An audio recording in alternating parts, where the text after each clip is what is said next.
أعوذ بالله من الشيطان الرجيم بسم الله الرحمن الرحيم الحمد لله وحده الصلاة والسلام على من لا نبي بعده اللهم علمنا ما ينفعنا وانفعنا بما علمتنا وزدنا علما.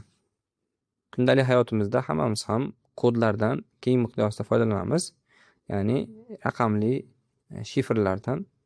Bu xoh elektron pochtalarimizni kodlash bo'lsin, xoh Telegram, WhatsApp, Instagram, Facebook kabi ijtimoiy tarmoqlarimizni kodlash bo'lsin, xoh bank kartalarimiz va hokazo narsalarni kodlashlikda, telefonimizni kodlashlikda ulardan keng foydalanamiz.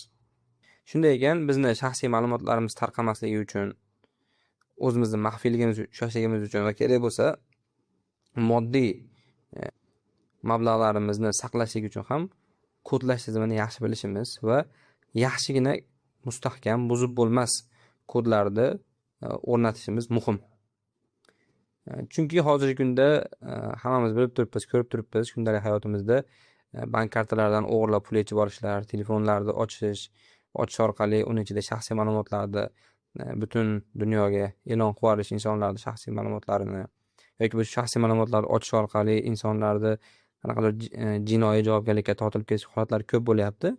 Shuning uchun ham bugun inshaalloh ochib bo'lmas, qiyin, har bir inson uchun maxsus bo'lgan qanaqadir kodlash tizimi haqida o'rganamiz inshaalloh. Bu kodlash tizimimiz afzallik tarafi qolgan kodlash tizimlaridan, bu kodlash tizimi birinchidan har bitta inson uchun maxsus bo'ladi va tashqaridan ko'rgan odam bu kodni qanaqadir batartib sonlar, harflar ketma-ketligi deb o'ylaydi, lekin aslida puxta va pishiq o'ylangan harflar bo'ladi. Tizim bo'ladi, ya'ni avtomatlashgan tizim bo'ladi. Inshaalloh. Aslida hammamizni kodlash borasida o'ziga yarasha muammolarimiz bor. Aksar odamlar kodlashga uncha jiddiy e'tibor qaratmaydi. Shuning uchun masalan tug'ilgan yilini, tug'ilgan ismini, yoshini yoki joyini shunaqalarni kiritib qo'yadi yoki bo'lmasam shunchaki 1 2 3 4 5 6 7 qilib raqam kiritib qo'yadi. Bu xato narsa. Masalan, statistikaga ko'ra ham eng ko'p tarqalgan kod bu QWERTY 1 2 3 4 kodi ekan. Misolni eshitgandim bir yerda. Ya'ni nima degani bu QWERTY 1 2 3 4? QWERTY bu klaviaturadagi dastlabki 5 ta harf va 1 2 3 4 shunday bir raqam. Buni har kim buzib kira oladi yoki 1 dan 8 gacha kod. Misol yoki bo'lmasam bir xil harflar ketmay-ketligi. 8 ta 1, 7 ta 1, 6 ta 1 misol. Bular hammasi uni ochish juda ham qulay va oson. Lekin Allohning izni bilan inshaalloh bugun o'rganadigan kodimiz bunday emas. Bu kodimiz juda ham mustahkam bo'ladi, Xudo xolasa inshaalloh, va ochish ham murakkab bo'ladi.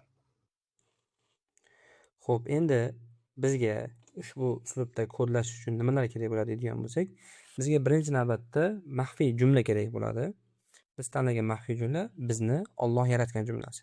Bu har qanaqangi jumla bo'lishi mumkin. Siz doim esingizda turadigan, hech qachon esingizdan chiqmagan qanaqadir jumla.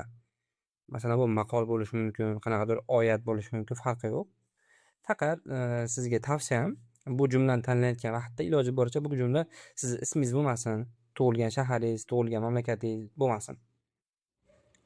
Chunki bu jumlani sizdan boshqa odam bilishi kerak emas. Mana shu jumla aynan sizni parolingizni qay darajada maxfiy qolishligini ta'minlab beradigan narsa hisoblanadi.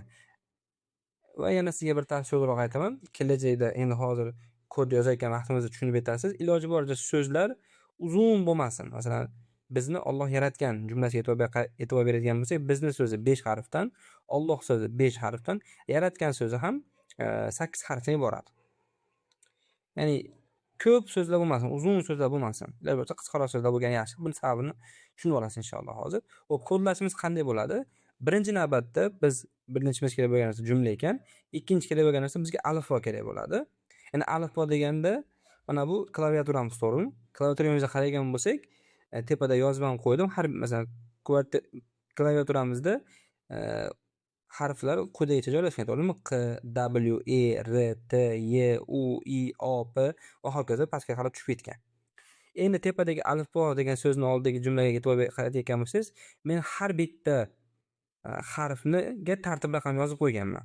Joylashgan o'rniga qarab, masalan, Q birinchida turgani uchun 1 raqami, W ikkinchida turgani uchun 2 raqami, E uchinchida turgani uchun 3 raqami va hokazo M 26-da turgani uchun 26-raqam. Bular nimaga kerak bo'ladi? Hozir o'rgataman inshaalloh. Endi bizni Alloh yaratgan maxfiy jumlamizdan kod chiqarib olishimiz kerak. O'sha koddan inshaalloh biz aytganimdek har xil emaillarimizni, akkauntlarimizni qulflashlikda foydalanamiz. Bu qanday bo'ladi desa, birinchi harfimiz nima bizning maxfiy jumlamizdan? B harfi, to'g'rimi? B harfi nechinchi raqamda ekan? 24-raqamda. Demak, bu degani biz 24 ta oldinga yuramiz degani. Ya'ni B dan 24 ta oldinga hisoblaymiz. B dan keyin boshlaymiz mana. N1, M2, Q3, W4, E5, R6, D7, Y8, U9, I10, A11, B12, A13, Z14, D15, F16, G17, H18, C19, K20, L21, Z22, H23, S24. Demak, bizni birinchi yozilgan raqamimiz bu S ekan. Ya'ni ruschasi. Xo'p, keyingi harfimiz nima? I. I harfini qaraymiz. I harfimiz 8-qatorda ekan. Ya'ni I dan keyin 8 ta keyingi harfni yozamiz. Xo'p, O1, P2, A3, S4, D5, F6, G7, H8. Endi yana bir narsaga e'tibor berishimiz kerak. Biz kodlashni katta harf, kichkina harf qilib yozsak, yana ham murakkablashadi. Shuning uchun kelishib olaylik. Agar harflarimiz unli harflar bo'lgan bo'lsa, ya'ni unli harf deganda E, U, I, O, A kabi unli harf bo'lgan bo'lsa, harfimizni katta harf yozamiz. Ya'ni hozir I unli harfi, to'g'rimi? I dan 8 tadan keyingi harfimiz qaysi harf ekan? H harfi ekan. Demak, H harfini katta harf yozamiz. Undan oldingi ruschasi harfimizni B dan chiqarib olgandik. B undosh harf bo'lganligi uchun uni kichkina harfda yozdik. Keyingi harfimiz bizni Z harfi ekan. Z harfimiz ro'yxatda 20-da turibdi ekan. Demak, Z dan 20 ta keyingi harfni topamiz. Z dan 20 ta keyingi harfimiz bu yerdan 6 ta qo'shgan bo'lsak, 6, bu yerdan endi 14 ta. Demak, 14 F harfi ekan. Demak, F ni yozamiz. Keyingisi N harfi. N harfi 25 ekan. M bilan M birinchi raqam bo'lsa, tepadan 24 dan olgan bo'lsak, bu B harfi ekan.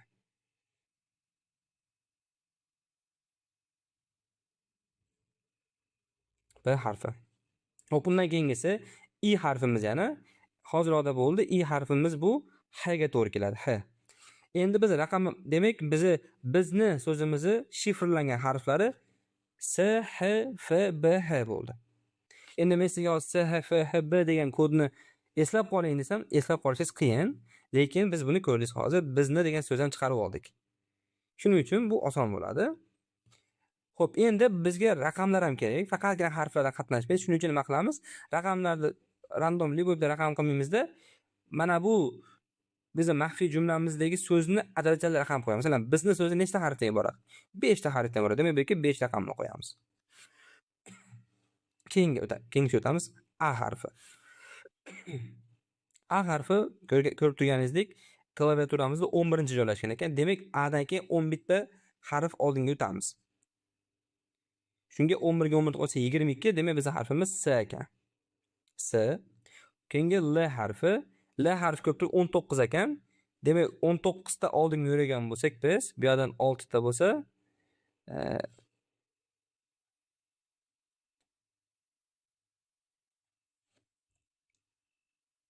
bu yerdan 13 ta bo'ladi. Shunda D harfi bo'lar ekan. Hisoblayotganimni tushunyapsizlar, qanday hisoblayotganligimni meni? Ya'ni men qanday hisoblayapman? Masalan, hozir mana L harfiga keldik. Bizni Alloh yaratgan maxfiy jumlamizga L harfiga keldik. L harfini kodlayapmiz. L harfining tartib raqami 19 bo'lganligi uchun biz kodimizga L harfini emas, L harfidan 19 ta keyingi harf hisoblayapmiz. Masalan, Z L dan keyin birinchi harf, H L dan keyin ikkinchi harf, S L dan keyin uchinchi harf, V L dan keyin to'rtinchi harf, B 5-chi, N 6-chi, M 7-chi harf. Men endi 1 Z 1 H 2 S 3 deb o'tirmayapman-da. Shuni hisoblayapman. 19 mi? Orqaga pastga qarasam 7 ta harf 7 ta harf turibdimi? Bo'ldi. 19 dan 7 ni ayirsam 12 qolyapti. Demak, tepadan 12 gacha tushgan bo'lsam men S ga yetib kelibman. Demak, L harfimiz kodlangan harfi bu S ekan. O'zbekcha S'miz. Xo'p, ikkinchi harfimiz ham L bo'lgani uchun unga ham S qo'yamiz. Keyingi harfimiz O. O harfi ko'rib turganingizdek klaviaturada 9-joylashgan ekan. Demak, biz O dan 9 ta keyingi harfni yozamiz. 9 ga 9 qo'shsa 18 bo'lgani uchun bu demak harf demak K ekan va O harfimiz unda unli harf bo'lgani uchun K ni katta harfda yozamiz. Undan keyingi harfimiz yumshoq H. Yumshoq H 16-ro'yxatda ekan. Demak, unga 16 ta keyingi raqamni qo'yamiz. Va bu endi undan keyin 10 ta harf bo'lsa, tepadan 6 ta bo'lsa, bu Y harfi ekan. Ya'ni ozgina matematikani bilishimiz kerak bu yerda albatta, matematikani. Y ekan. Demak, bo'ldi. Endi Alloh so'zi jumlamiz tugadi. Demak, Alloh so'zi 5 ta harfdan iborat bo'lganligi uchun bu yerga yana bir 5 raqamni qo'yib qo'yamiz. Keyingisi yaratgan so'zi. Yaratgan so'z birinchi harfimiz Y, tartib raqami 6 ekan. Demak, 6 ta keyingi harfni yozamiz. Y dan 6 ta keyingi harf 6 ga 6 ni qo'shsa 12 bo'lganligi uchun S harfi. Undan keyingi harf A harfi. A harfimiz 11-o'chir raqamda turganligi uchun 11 ga 22 bu demak S harfi ekan. Endi unda unli harf bo'lganligi uchun katta harfni yozdik. Keyingi harf R. R harfi 4-da turibdi. Demak 4 ga 4 qo'sh 8. Demak R dan 4 ta keyingi harf bu I harfi ekan. I harfini yozamiz. Endi I harfini katta harfda yozmaymiz. Unli bo'lsa ham nimaga? Biz unli harfni qachon katta qilib yozamiz? Mana bu maxfiy jumladagi so'zimiz unli bo'lsa. Pastdagi unli bo'lmas, ya'ni bizda asos maxfiy jumla. Maxfiy jumladagi so'zimiz unlimi? Demak, pastdagi alifbodan biz kod qilib chiqarib olgan uni shriflangan harfi ham harfi kichkina harfda bo'ladi. Tushunarli-a? Hop, keyingi harfimiz R yozdik. A harfi yana tepada hisoblaganimizdek A harfiniki S yana T harfi. T harfining tartib raqami 5 ekan. Demak, 5 ta keyingi harf bu P. Biz P yozamiz bu yerga. Undan keyin G da 15 ekan tartib raqami. 15 G dan 15 ta keyingi harfimiz bu R ekan. R yozamiz. Hop, keyingi harfimiz A dan keyingi harf ma'lum bo'lgandek S. Undan keyingisi N da 25 ta keyingi harfi bu 1 24 ta bo'lgan bo'lsa bu B harfi ekan. Endi asosni tushundik inshaalloh. Demak, biz mana bu kodimiz bo'ldi. Endi yaratgan so'zi 3 6 7 8 ta harfdan iborat bo'lganligi uchun bu yerga 8 raqamni qo'shib qo'yamiz. Mana ko'rib turganingizdek, hozir biz mana bu bizni Alloh yaratgan maxfiy jumlamiz orqali S F H B deb boshlanib S B 8 degan harf bilan tugagan juda ham ko'p va har xil harflar, har xil raqamlardan tashkil topgan maxfiy kod ishlab chiqdik va bu kod orqali biz har xil bir profillarimizni, emaillarimiz, shaxsiy ma'lumotlarimizni maxfiy ushlashimiz mumkin. Bu parolni har qanday kompyuterda ancha-munchaga topa olmaydi. Chunki bu kodni o'zimiz ham bu kodni topishimiz uchun mana ko'rdingiz 10 daqiqadan ko'proq vaqtimiz ketdi. Endi lekin bir narsa bor, e'tibor berayotgan bo'lsangiz, bizda raqamlar kam. Bizni Alloh yaratgan jumlasiga faqatgina shu 3 ta so'zdan iborat bo'lganligi uchun 3 ta raqam foydalandik. 5 5 8. Endi raqamlar adadini ko'paytirishimiz kerak. Nima qilamiz buning uchun desa, biz buning uchun yana bir uslubni qo'llaymiz. Endi sizga 4-chi narsa kerak bo'ladi. Bu raqam hiylasi. Keling buni shunday bo'lamiz. Raqam hiylasi. Raqam hiylasi kerak bo'ladi. Raqam hiylasini biz nima qilamiz degan bo'lsak, mana bunday qilib biz kodimiz terib bo'lganimizdan keyin shunday qilamizki, ma'lum bir harflardan keyin biz klaviatura orqali bir raqam qo'shamiz. Masalan, men bir 4 raqamini tanladim. Mana raqam hiylam menga 4. Bu nima degani? Har 4 ta harfdan keyin, masalan, meni kodimda S birinchi harf, H ikkinchi harf, F uchinchi harf, B to'rtinchi harf. Mana bu B harfini demak meni B to'rtinchi harf. Raqam hiylamga to'g'ri kelyapti. Endi klaviaturadan B harfini topdim. B harfini agar qaraydigan bo'lsam, B harfi tepada 6 va 7 raqamining o'rtasida turibdi ekan. Tushunyapsizmi? Demak, men B harfini oldiga 67 yozib qo'yaman. Nimaga? Chunki meni raqam hiylam degan nomerim, raqamim 67 dan to'g'ri pastda turibdi. Yana 4 ta oldinga sajaymiz. H1, 5-2, S3, o'zbekchasi 4-harf. Demak, men o'zbekchasi ham keyingi 4-harf ekan. Endi S ni qarayman klaviaturadan. S harfim 2 va 3 harfini tagida turibdi. Demak, men bu yerga 23 yozaman. Keyingisi S birinchi harfim, K ikkinchi harfim, Y uchinchi harfim, 5 to'rtinchi harfim. Endi 5 harfini qarayman. 5 endi 5 harfimiz raqamga to'g'ri kelib qoldi-ku, nima qilamiz endi biz? Tagidagini qo'shib qo'yamiz, bo'ldi. Tagidagi tepadagi bo'lyapti-ku asos. 5 harfning tagida nima turibdi? T harfi turibdi. Demak, men T harfini o'zim yozib qo'yaman bu yerga. Tagidagi bo'lganligi uchun. Undan keyingisi S birinchi harf, katta S ikkinchi harf, I uchinchi, ruscha S harfi 4-harf bo'ldi. Demak, S tepasida 45 turibdi. 45 yozaman bu yerga. Endi bo'ldi. Endi oxirgisi endi P birinchi harf, R ikkinchi harf, S uchinchi harf, B to'rtinchi harf. Demak, B dan keyin men nima yozib qo'yaman? B tepasida 67 yozib qo'yaman. Mana qarab ko'rib turganingizdek, bu yerda juda ham ko'p, katta va kuchli kod hosil bo'ldi. Alhamdulillah. Ko'rib turganingizdek.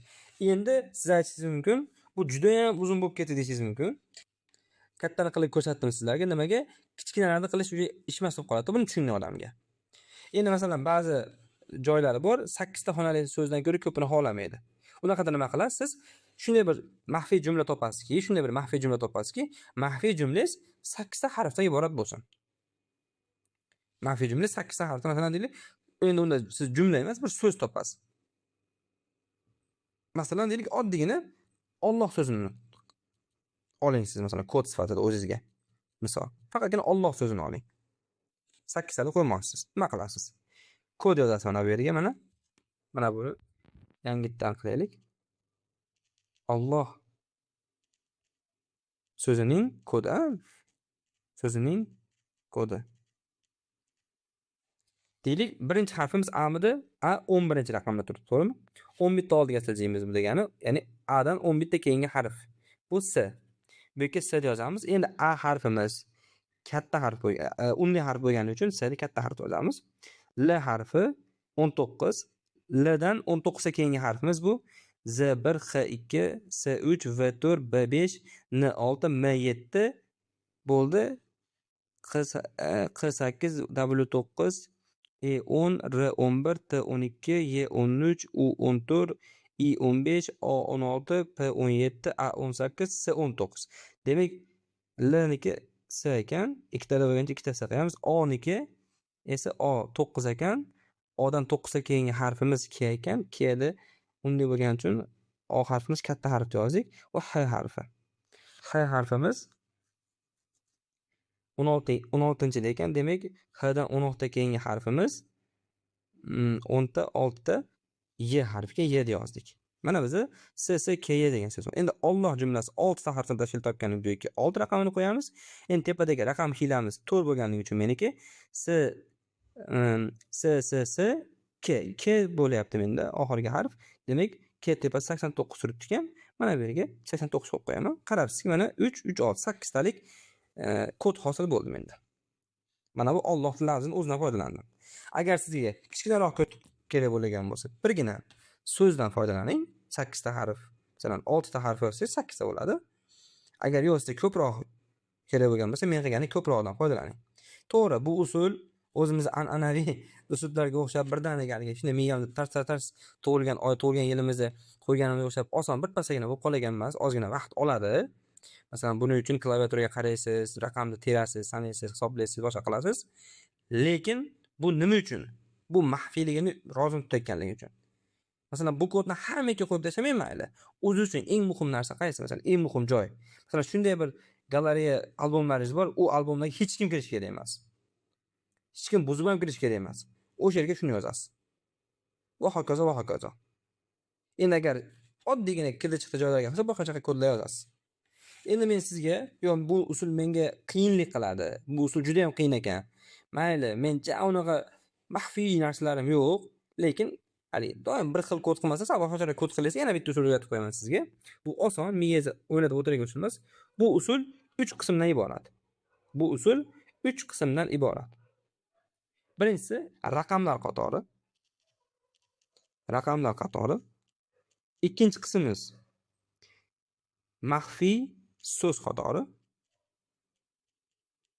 Uchinchisi esa nomi deb yozaylik, nomi qatori. Ya'ni sizni kodingiz Ya'ni yozmoqchi bo'lgan kodingiz shu 3 qismdan iborat bo'ladi. Tushunyapsizmi? Raqamlar qator, maxfiy so'z, nom. Buni xohlaganingizcha qo'yishingiz mumkin. Xohlaganingizcha raqam qo'ying, xohlaganingizcha maxfiy so'z, xohlaganingizcha nom qo'ying. Masalan, men Telegramni kodlamoqchiman shu usul bilan. Nima qilaman? Birinchi men o'zimga bir raqamlar o'ylab olaman. Masalan, 5 xonali raqam. Iloji boricha aytganimdek, bu raqamlar tug'ilgan oyim, tug'ilgan kunim, shaharim yoki boshqa bo'lmasligi kerak. Masalan, deylik, misol uchun 23 45 89. Men mana shu raqamlar qatorini tanladim. 23 45 89. Maxfiy so'z kerak bitta. Masalan, ko'makdosh. Ko'makdosh men maxfiy so'zim. Endi nom. Nom degan paytda nima? Bu kodni qayerga kiritmoqchiman? Men masalan bu kodni Telegramimni Duho akkauntga qo'yib qo'ymoqchiman. Shuning uchun bu yerga nima deb yozaman? Telegram deb yozaman. Mana. So'zlar qatnashdi, harflar qatnashdi. Endi bu kodni yana ham qiynashtirish uchun mana bu ikkita so'zni birinchi harfini boshqa harf qo'yaman. Chunki so'zlarning birinchisi boshqa harf, bu ma'lum narsa. Ana, ko'rib turganingizdek. Endi to'g'ri, buni buzish nisbatan osonroq, qulayroq, chunki bunda raqamlar, harflar yonma-yon kelyapti. Yonma-yon emas, alohida kelyapti va boshqa. Endi bu yoq o'zingizga havola. Masalan, xohlasangiz birinchi raqamlar qatorimiz maxfiy so'zni birinchi keltiring. Xohlasangiz nomini o'rniga yana bitta maxfiy so'z qo'shib, ikkita maxfiy so'z qiling. Bu yoq o'zingizga havola. Prosta men sizga shunchaki uslubni o'rgatdim. Uslubni. Masalan, endi xuddi shu kodimni, misol, xuddi shu kodim bilan Google Gmailim kodlamoqchiman. Nima deyman? Shu xuddi yozganimdek 234589 ko'makdosh Google deb yozaman. Bo'ldi, Google'ning kodi. Mana xuddi shu uslub bilan WhatsApp'imni kodlamoqchiman, to'g'rimi? 234589 4589 WhatsApp. Va hokazo ketaveradi. Bu tepadagi kod qiyinlik qiladigan, deydigan nisbatan osonroq kod. Inshaalloh shu bilan cheklanamiz. Alloh subhanahu va taolo hammamizni yaxshiliklarga jamlasin. Alloh nasib qilsa videolarimiz davomiy chiqib boradi. Harakat qilamiz inshaalloh. Subhanakallohumma bihamdik nashhadu an la ilaha illa anta nastag'firuka va natubu ilayk.